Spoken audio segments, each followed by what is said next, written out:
ஐகிரி நந்தினி நந்திதமேதினி விஸ்வவினோதினி நந்தனுதே गिरिवरविन्द्य शिरोदिनि वाजिनि विष्णु विलाजिनि जिष्णुनुते भगवति केजिनि कंडकुडुम्बिनि भूरि कुडुम्बिनि भूरि कृते जय जय गे महिषासुरमर्दिनि रम्यकवर्धिनि शैलसुते रम्यकवर्धिनि शैलसुते ओम நமச்சிவாய. மேன்மைகள் சைவ நீதி விளங்குக உலகமெல்லாம். நோயற்ற வாழ்வே குறைவற்ற செல்வம். அந்த நோய் நொடிகள் இல்லாத வாழ்வு இந்த உலக மக்கள் எல்லோரும் வாழ வேண்டும் என்று கலியுகத்தின் காந்தமலை ஜோதியாகிய சபரிமலை சுவாமி ஐயப்பனுடைய திருவடிகளை சிறந்தாழ்த்தி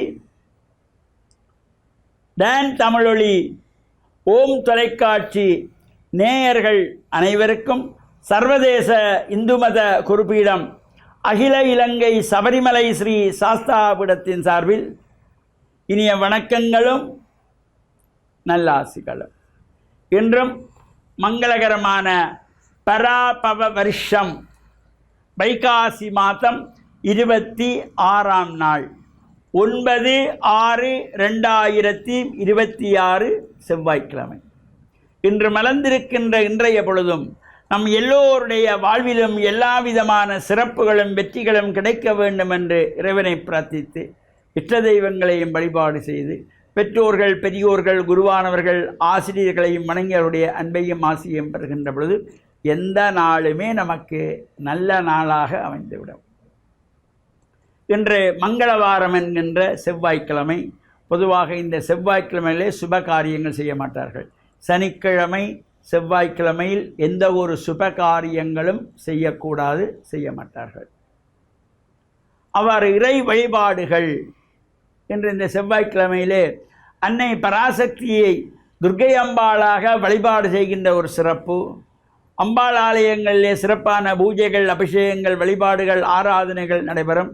அவற்றிலும் கலந்து நாம் பிரார்த்தனை செய்வதோடு இந்த ராகு கால நேரத்திலே செவ்வாய்க்கிழமைகளிலே பிற்பகல் 3 மணி முதல் 4:30 மணி வரையிலே வருகின்ற ராகு கால நேரத்திலே துர்க்கை அம்பாளிடத்திலே பிரார்த்தனை செய்து இந்த எலுமிச்சம்பழத்திலே விளக்கு ஏற்றி குங்கும அர்ச்சனை செய்து வழிபாடுகள் செய்கின்ற பொழுதிலும் ஜாதக ரீதியாக ஏற்படுகின்ற செவ்வாய் தோஷம், காலசர்ப்ப தோஷம், புத்திர தோஷம், நாகதோஷம், திருமணங்கள் தடைபெறுகின்ற இவை எல்லாமே நீங்கக்கூடிய வகையிலே இந்த செவ்வாய்க்கிழமைகளிலே அம்பாளை வழிபாடு செய்வது, துர்க்கை அம்பாளை.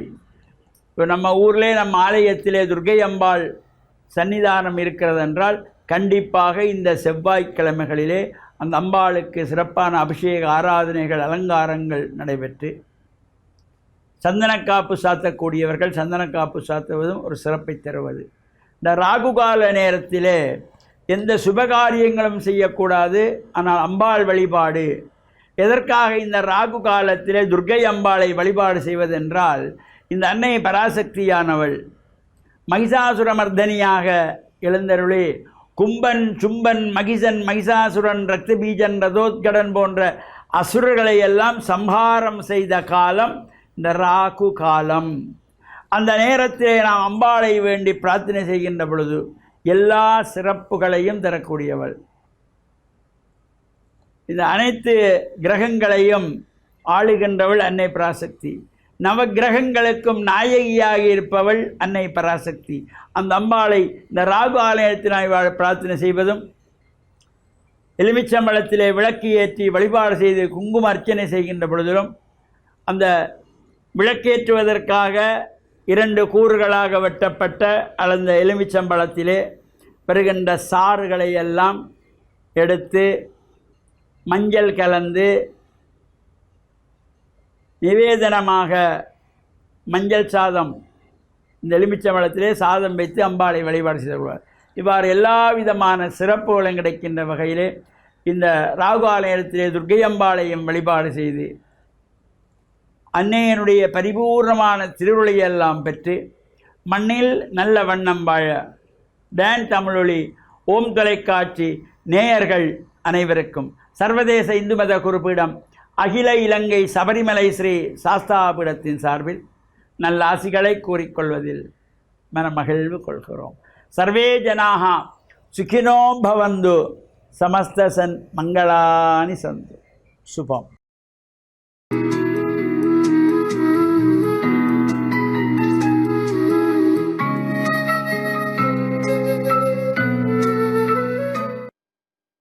இயேசுவில் என் அன்பு நெஞ்சங்களே, கிறிஸ்தவ நற்சிந்தனை வேளையிலே உங்களை சந்திப்பதில் எனக்கு மகிழ்ச்சி. ஆண்டவர் இயேசுவின் அன்பும் அருளும் உங்கள் அனைவரோடும் இருப்பதாக. ஆண்டவர் இயேசுவினுடைய மலைப்பொழிவிலே ஒரு கிறிஸ்தவருடைய இயல்பு எப்படிப்பட்டதாக இருக்க வேண்டும் என்று 2 உருவகங்களை பயன்படுத்துகின்றார். ஒன்று ஒளியாக, விளக்கு. ஒரு விளக்கை ஏற்றுகின்ற பொழுது அதை மறைவாக வைப்பதில்லை, அதை உயர்வாக வைத்து பலரும் அந்த வெளிச்சத்தினாலே பலன் பெற வேண்டும்.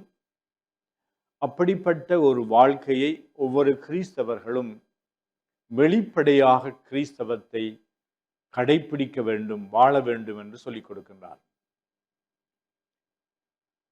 இவ்வாறு நான் எங்கு சென்றாலும், யாரோடு பேசினாலும், எதை சொன்னாலும், என்னுடைய வார்த்தையிலும் என்னுடைய நடத்தையிலும் ஒளியின் மக்களாக நாங்கள் வாழ வேண்டும். அதாவது சான்று பகர்ந்து வாழுகின்ற ஒரு வாழ்வு. உண்மை, நேர்மை, நீதி, இப்படிப்பட்ட உயர்வான மதிப்பீடுகளுக்கு, பண்புகளுக்கு நாங்கள் சான்று பகர வேண்டும்.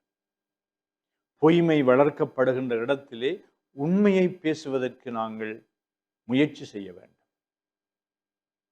அல்லது களவும் ஏமாற்றமும் இருக்கின்ற இடத்திலே நாங்கள் நேர்மையை கடைபிடிப்பதற்காக குரல் கொடுப்பதற்கும் அதற்கு நாங்கள் சான்று பகருகின்றவர்களாகவும் இருக்க வேண்டும்.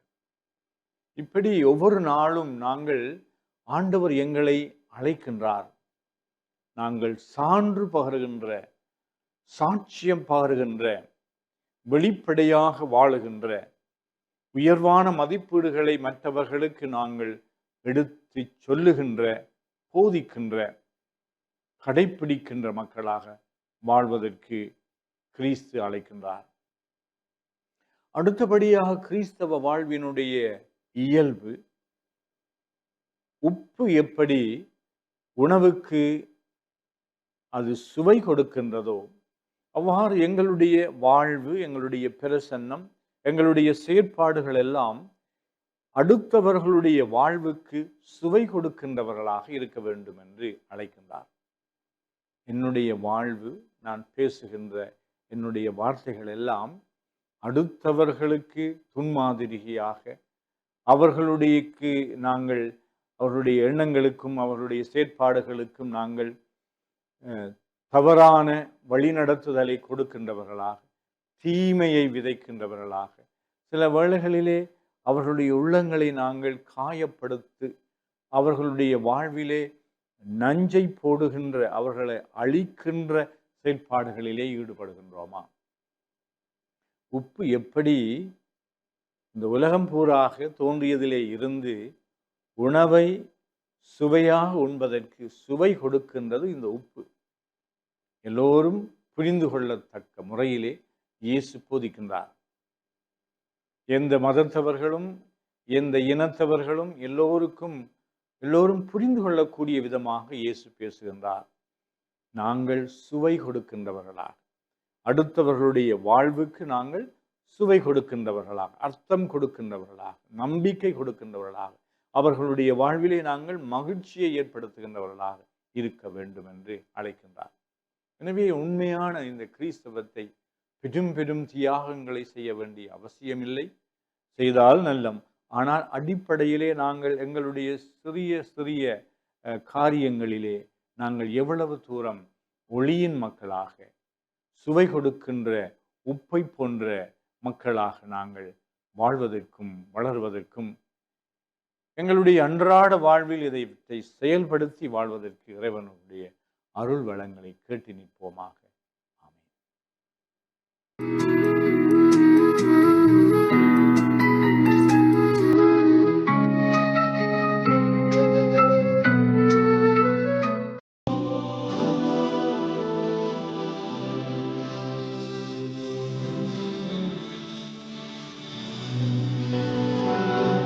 Bismillahirrahmanirrahim. Alhamdulillahi Rabbil Alameen. Wassalatu wassalamu ala ashrafil anbiya wal mursalin. Amma ba'd. وقال النبي صلى الله عليه وسلم ألا وإن في الجسد لمضغة إذا صلحت صلح الجسد كله وإذا فسدت فسد الجسد كله ألا وهي القلب. صدق رسول الله صلى الله عليه وسلم. கண்ணியத்திற்குரிய அன்பார்ந்த நேயர்களே, அஸ்ஸலாமு அலைக்கும் வரஹ்மத்துல்லாஹி வபரகாத்து. மேற்கூறப்பட்ட இந்த நபி மொழியில் ரசூலுல்லாஹி ஸல்லல்லாஹு அலைஹி வஸல்லம் அவர்கள் கூறினார்கள், உங்களது உடலிலே ஒரு சதை பிண்டம் இருக்கிறது. அது சீராகிவிட்டால் முழு உடலும் சீராகிவிடும். அது சீர்கட்டு விட்டால் முழு உடலும் சீர்கட்டுவிடும். அதுதான் உங்கள் உள்ளம் என்று சொன்னார்கள். பொதுவாக இன்று நடைமுறையில் நாம் சில விடயங்களை விளங்கிக் கொள்ளலாம். எந்த செயற்பாடாக இருந்தாலும் மனிதனுடைய உள்ளம்தான் அதனை முதலாவதாக முன்னெடுக்கின்றது. அது ஒரு நலவான செயலாக இருந்தாலும் அல்லது ஒரு கெடுதியான செயலாக இருந்தாலும் எதுவாக இருந்த போதிலும் மனிதனுடைய உள்ளம்தான் அதற்கு முடிவெடுக்கிறது. நான் ஒருவனுக்கு நலவு செய்ய வேண்டுமா அல்லது கெடுதியை உண்டாக்க வேண்டுமா? எனது தொழிலை நான் லாபகரமானதாக மாற்றிக்கொள்ள வேண்டுமா அல்லது மோசமானதாக மாற்றிக்கொள்ளலாமா? அல்லது எனது கல்வியை நான் வெற்றிகரமானதாக முன்னெடுக்க வேண்டுமா அல்லது விளையாட்டுத்தனமாக விட்டுவிட வேண்டுமா என்று இவ்வாறு உலகின் பல துறைகளில் இன்று எதை எடுத்துக்கொண்டாலும் உள்ளத்துடன் தொடர்புடையதாக எல்லா செயற்பாடுகளும் காணப்படுகின்றது. எனவே ஒருவன் நல்லவனாக இருப்பதற்கு, ஒருவன் நல்ல செயலை செய்வதற்கு, நல்ல விடயங்களை வாழ்வில் முன்னெடுப்பதற்கு உள்ளத்திலே நல்ல தன்மை நல்ல எண்ணம் இருந்தால் அது அவனை சீரான நேரான பாதையில் வழி நடத்தக்கூடியதாக இருக்கும். உள்ளம் சீர்கட்டு விட்டால், உள்ளம் கெடுதியை உண்டாக்கி விட்டால், உள்ளம் கெடுதியை எண்ணுமானால் அது தனக்கும் நஷ்டத்தை உண்டாக்கி தன்னை சூழவுள்ள பௌதீக உயிர்கள் எல்லாவற்றிற்கும் அது கெடுதியை உண்டாக்கக்கூடியதாக மாறிவிடும். உலகில் நடக்கக்கூடிய அனைத்து பிரச்சனைகளுக்கும் காரணம் உள்ளம் சீர்கட்டு இருப்பது.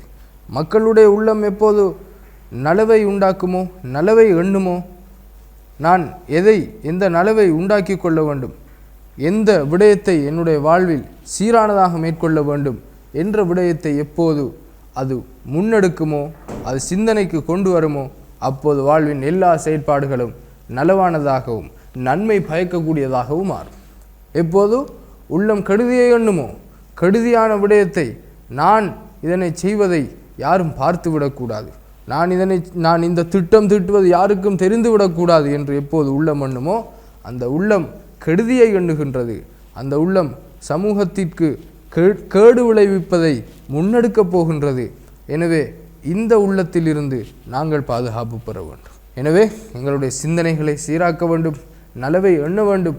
இதைத்தான் ரசூலுல்லாஹி ஸல்லல்லாஹு அலைஹி வஸல்லம் அவர்கள் மேற்கண்ட பொன்மொழியிலிருந்து எங்களுக்கு போதனையாக கற்றுத் தந்திருக்கிறார்கள். எனவே அதனை வாழ்வில் எடுத்து செயற்படுத்துவதற்கு எல்லாம் வல்ல அல்லாஹு தாலா நம் அனைவருக்கும் அருள் புரிவானாக. வஆகிரு தஅவானா அனில் ஹம்துலில்லாஹி ரப்பில் ஆலமீன். வஸ்ஸலாமு அலைக்கும் வரஹ்மத்துல்லாஹி வபரகாத்துஹு.